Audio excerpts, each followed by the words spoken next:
Right now, from KTAB News, your local election headquarters, this is Big Country Politics. Hello, and thanks so much for being here. I'm Travis Reese, and we do start our broadcast with news from the city of Abilene. The Abilene City Council meeting this last week called a special called meeting, and council discussing when the city should be fully reopened and the impact protests are having on the key city residents. KTAB's Mercedes Hernandez has more from City Hall.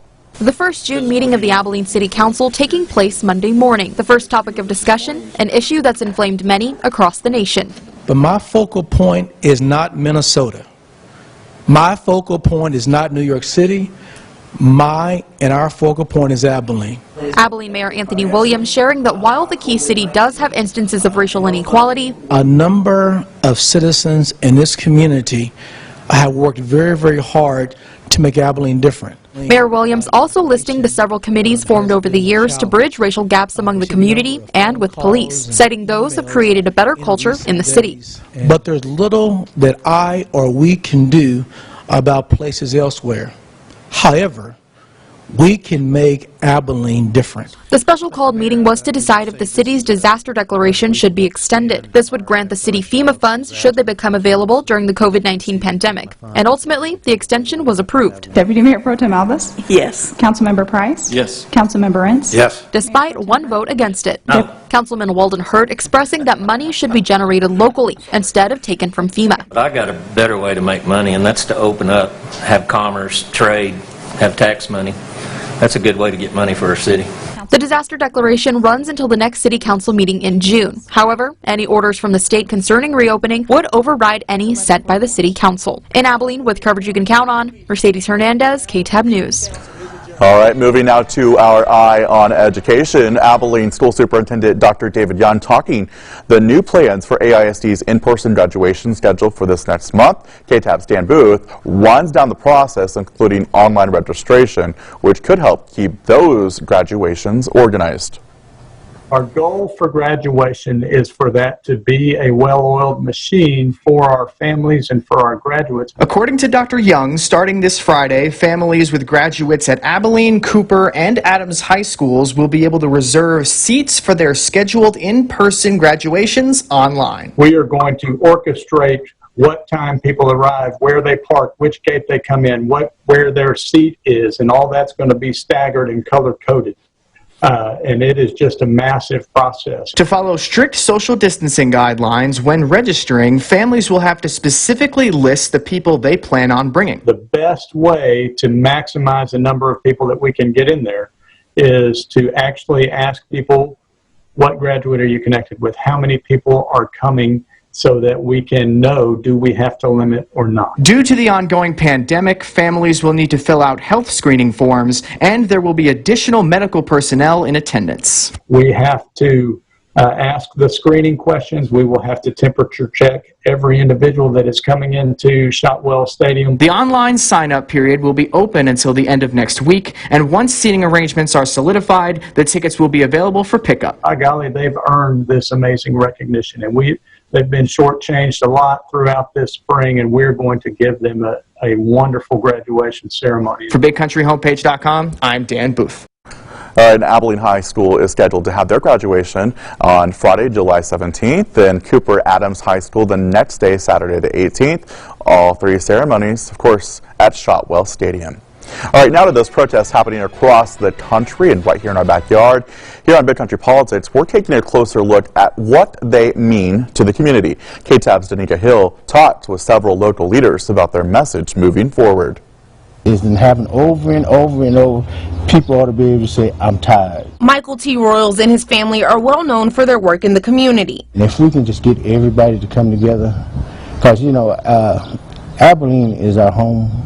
We love Abilene, you know, and you see when we do the Martin Luther King March, you know, I've had so many people just emotionally and say, well, this is what it should be. Protesters here in Abilene took to the streets, marching for George Floyd, a black man killed by a Minnesota officer. We need to get every church, the chief of police, the mayor, we need to get everybody in the community to make a statement. But if you keep having these little pop up this group and then Before you know it, everybody said, well, that's that group over there, I'm not going to do it. That same message of solidarity shared with Dee Moore, the president of the Abilene Black Chamber of Commerce. We need to come together. It could be all the ministers, it could be all the leaders, it could be any spiritual person, whatever. Come together and we talk about it. Let's discuss it. Let's not get out of hand. While protests and demonstrations remain peaceful here in Abilene, it's a different story in cities across the nation. I'm all in favor of protests, non-violent protests, to get our message out, but not the fires, the looting, no.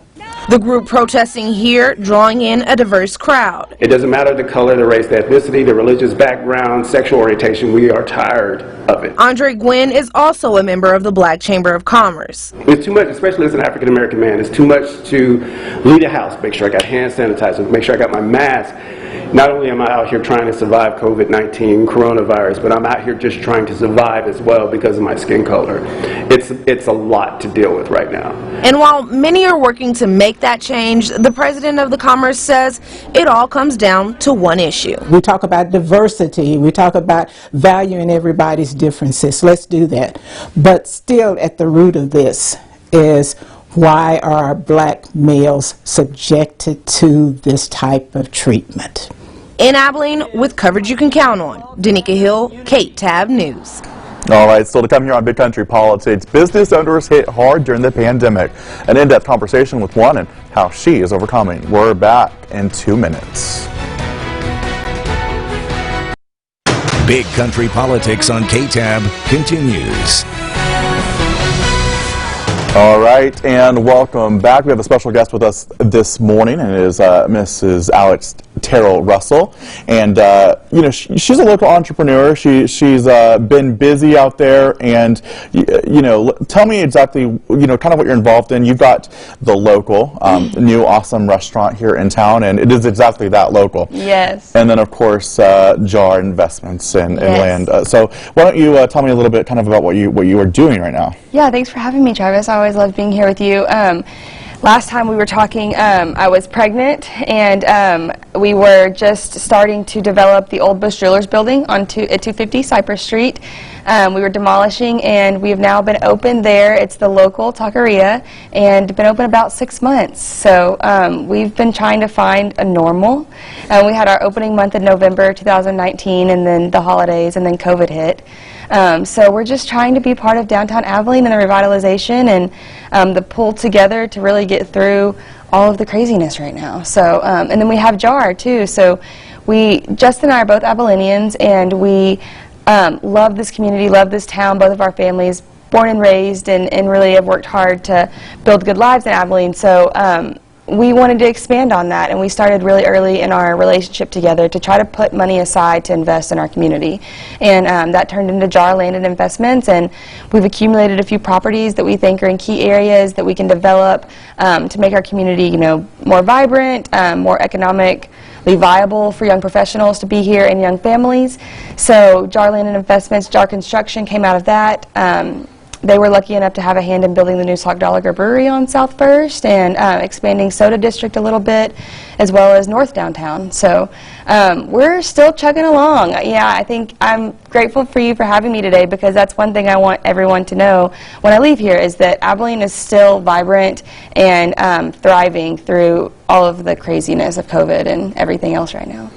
Awesome. And you know, you talked about young professionals, and that's been a really big push that we've seen from you. Yeah. You were kind of involved really early on in the Abilene Young Professionals movement. Talk to me a little bit about, you know, what you see the future and how we want Abilene to be more vibrant, like you said, for young professionals. Yeah, so I was lucky enough to be on the founding steering committee when I graduated from Texas Tech and came back to Abilene. And then I served as the second president of the organization, and our push there was to really engage in young professionals before they got to have young families. I think most, you know, in Abilene historically, we've really focused on young families, and thank God for that, because I'm now raising a young family, and it's a beautiful place to be, and there's all these amazing things to do with my son. But I needed to plant some seeds here before I had kids, and I was lucky enough to find Abilene Young Professionals at a time where they were really interested in creating an environment and environments for young people to thrive and work and play and raise families. So we worked on things like having happy hours. You know, we encouraged you to get together and have a beer, you know, which was something that was missing, little things that, you know, just that create community and atmosphere that I felt like I could bring from growing up in the restaurant industry and loving people. I really worked on creating those environments that we could all be ourselves with each other, and to me that lent to just better conversations and relationships in Abilene, which, you know, really ends up keeping you here. So you were one of those young professional relationships, Trav, and yeah, it's been a beautiful thing to see, and I really do think it's increasing our young professional population here. Awesome, and it is really cool to have seen that in my last 3.5 years, and to see the changes. And so, you know, it makes you think what can happen in the next 3.5 years, and all that. So, back to kind of COVID, and you know, Alex, you grew up in the restaurant industry. It's in your DNA. It is. So, talk to me a little bit about, you know, how has COVID actually affected? You know, obviously, you guys had to change your business model, really, right? Pretty much overnight. Yeah, we did. So the restaurant industry is one of those things that's almost unchanging. You know, there's not a lot of innovation that you can do within the business model as it is, and so overnight it was rapidly, how do we get online? How do we get online, do delivery well, do takeout well, on top of needing 2 or 3 more landlines? You know, we weren't using our landline hardly at all. Even being a brand new business, we, you know, really engaged in the college crowd. We have so many wonderful universities and colleges here, so we like really dove into that, what I thought was an untapped market, you know, a little bit, especially local restaurants tend to find their market that's going to be a very mainstay, which is a smart business model, but we also wanted to expand a little bit into these college kids that are here almost year-round. So we worked hard at social media and really trying to grab that market. So we weren't using landline very much. We were using social media and Google and online platforms, and then all of a sudden we needed to take to-go orders all the time, and so we had to get the phone company out to add 3 or 4 more landlines while keeping our website up to date. So COVID really made us turn everything on its head, start asking questions every single day. I like innovation, I like creativity. It was really fun for me to get with our team and figure out how to manage and then, you know, spread out and do the work and serve our customers well. And I was proud to have a team that could do that. You know, being part of an older generation of restaurants was a little bit interesting to see how when you've been established for so long, it's a little bit harder to pivot, and not harder, yeah, it is a little bit harder. So your creativity has to be that much more. And so to see the way that Granny, that Sharon's Barbecue and Lytle Land were to take, you know, established restaurants and an established customer base, and how Abilene just was able to come in and work with us was so beautiful, because at the local we don't have that yet. We don't have that established customer base, so we were able to just do whatever we wanted. Lytle and Sharon's had to work with their customers a lot more. You know, they had to really dig in and see, hey, you guys have been with us for 20 years. What do you need? What do you want? How can we help you? And so it was a little bit of a longer process, but the benefits, you know, outweigh the risks by far. You know, we've been able to really, I think, provide our customers more than we ever have been, and they have been so giving to us, and we're lucky to be in Abilene. And that's kind of what I wanted to touch on next. You know, your business is named after local. It's the local. Talk to me about the support the Abilene community has. I mean, you've painted your windows. Yes. How has the Abilene community been? So we did it. This is just I think, pretty telling of how the Abilene community's been. We did not paint our windows. We had 2 middle school girls, I think one of them might be going into high school, come paint our windows, you know, and for free, really. You know, they were taking donations, and we tipped them. You know, hard work does not go unnoticed, but yeah, they came and they wanted to just provide some levity and some brightness. They loved our business and wanted to love on us through that. So that's exactly what we've seen throughout the Abilene community over and over again since we've been open, and especially through the COVID crisis. We've been loved on. People have come in and been understanding through our staffing, through our product shortages. Abilene has been kind and receptive. They've ordered to go, and I know that's across the downtown restaurants and restaurant industry in Abilene. If you're locally owned, Abilene is a beautiful place to be right now. Are we coming back bigger and better? Yes. Absolutely, absolutely. You know, tension, stress is not a bad thing. We've maybe hit our limit for 2020. I don't, you know, as far as how much we need to change. But you know, honestly, Abilene is that type of community. We're going to come back better from this, and I truly believe that it's going to launch us forward into a really beautiful, great, economically prosperous, and diverse decade. You know, full of great things for the Abilene community. Very good, Alex. Yeah. You guys are doing some great work around with young professionals, and so very good there. Thank you, Travis. All right, and when we come back, we'll be talking more about local politics and Alex's involvement with that. We're back on Big Country Politics. Big Country Politics on KTAB continues. All right, welcome back. Continuing our conversation with Alex Terrell Russell, and we do want to dive a little deeper into local politics. And so, you know, tell me a little bit, you know, you're involved with Mayor Anthony Williams' campaign to get reelected, right? Sure. So, you know, tensions have appeared to be just a little bit higher this last week with the city council meeting. Let's kind of break down kind of what's happening, and you know, it's kind of all capped off by what's happening around the world with racial tensions too, right? Sure, yeah. I think Abilene is not immune to what's happening in the rest of our world, you know, by any means. And I think that it's okay to acknowledge that. It's okay to, you know, acknowledge the work that's been done, the work that needs to be done. I think where we're getting a little bit convoluted is taking opportunities that should be really, you know, sacred opportunities to talk about race tension and racial issues and the horror and the possibilities that can come out of those things. I think where we're getting a little bit sidetracked is people who come in and take those opportunities to further their own agendas. And I think that Abilene is different. Abilene is different, as Mayor Williams says. That's one of the reasons why I think we're here. We know that we can make a difference. We know that we can affect some change in Abilene, but we also want to do it in a really positive, loving way. I do think that that's an overall theme in Abilene. You know, we won in 2017 with Mayor Williams on a message of inclusivity and love and understanding and bringing everyone to the table, and Abilene responded to that message in a huge way. We were the underdogs in that campaign in 2017.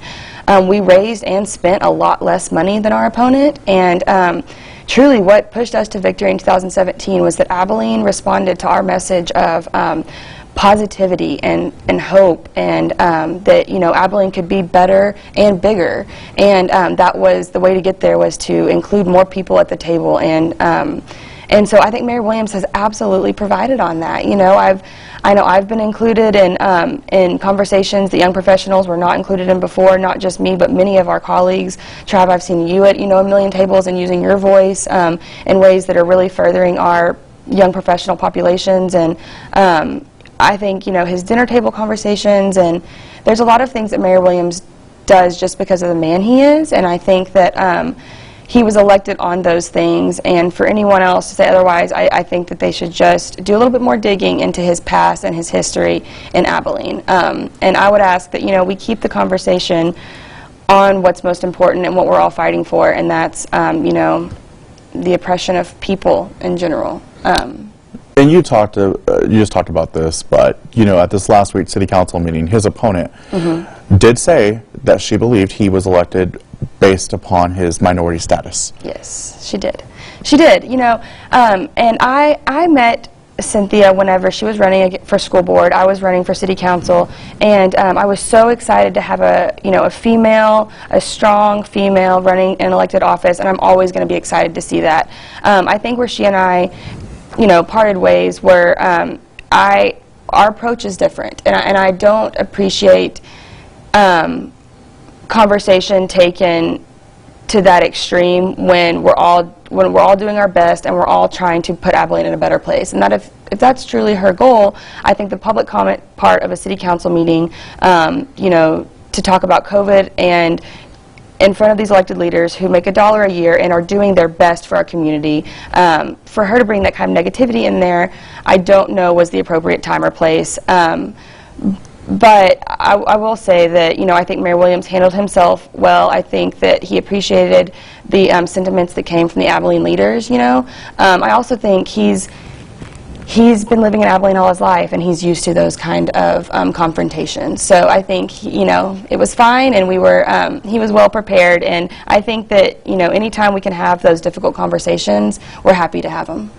Very good. Alex, you have not only been involved behind the scenes with campaigns, you just talked about it, you ran yourself. So, yes. That was about a year ago, right? Mm-hmm. So 2018. Yes, so, a lot has changed. Mm-hmm. We got a little boy now. Yes. Which is wonderful. Yes. What's ahead for you? Oh, courageous participation always yields positive results. And that has been so true for me in Abilene. That was part of what came out of my city council run in 2018. I was emboldened by Mayor Williams' win, and I saw a lot that I wanted to affect. And I'm going to keep doing that. I don't think that elected office is the only place to do that. So I hope there's an opportunity for me to run again. I've said no and I've said yes, and but I hope that there is another opportunity for me to run, because it is the closest way to really affect policy and change in our community. So we'll see. I hope to do that through nonprofit work and volunteer work and social reform and a bunch of other things. But yeah, maybe elected office one day. For now, I want to enjoy my baby, our 18-month-old. I want to enjoy my husband and our businesses and our community work, and hope that leads to doing big things in Abilene. Very good. Great message, I think, for us to end on. So, Alex, thanks so much for joining us. Thank you, Travis. Thank you. All right, Big Country Politics continues right after this. Big Country Politics on KTAB continues. All right, that does it for this week's edition of Big Country Politics. As always, for the latest political headlines, you can go to bigcountryhomepage.com. We'll see you next week, same time, same place. Thank you so much for watching today.